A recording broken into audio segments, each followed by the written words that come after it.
همطور که گفتم این تابلو یک نماد بورسیه که خودش از چندین بخش تشکیل شده.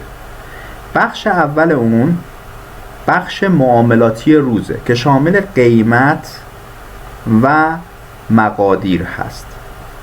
برای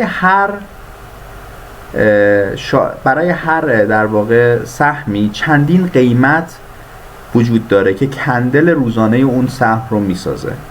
کندل از یه های و لو یعنی حد اکثر و حد اقل تشکیل شده که شما در این قسمت میتونید ببینید، در بازه روز، این قسمت و این قسمت.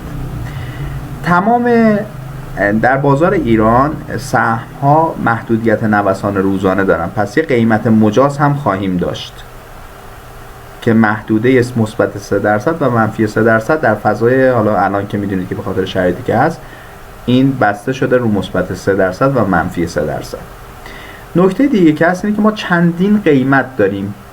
در کنار های و لو ما قیمت پایانی رو داریم که قیمت کلوز، یه قیمت محاسباتیه، بر اساس حجم معاملات صورت گرفته و بر اساس دو فرمول انجام میشه.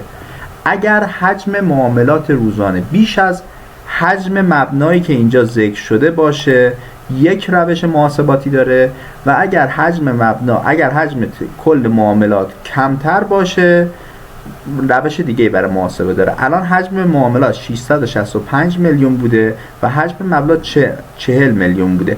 این از روش دوم استفاده میکنه که حجم بیشتره. آخرین معامله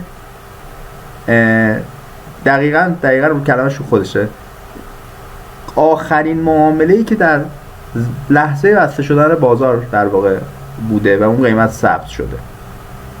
اولین قیمتی که بعد از دوران 15 دقیقه‌ای در واقع مزنه گذاری که بین ساعت 8:45 دقیقه تا 9 که فقط شما قیمت میذاری و معامله انجام نمیشه، این اولین معامله‌ای که انجام شده این قیمت ثبت شده.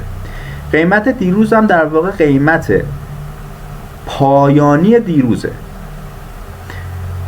نکته‌ای که اینجا مهمه و برای ما اهمیت داره، شما قطعا همه اینا رو بلدین، ولی اون چیزی که متفاوته اینه که ما اینا رو اینجا هم داریم. یعنی هر چی که شما اونور میبینید، اینو بذاریم ببندم، هر چی که دیتا اونور دیدین اینور هم میبینید. این سایت یک سایت دیتابیسه. این داده ها قابلیت دسترسی برای شما و قابلیت محاسبه برای شما داره و من به شما یاد میدم که چگونه از این دیتا ها استفاده کنید برای انجام محاسباتتون.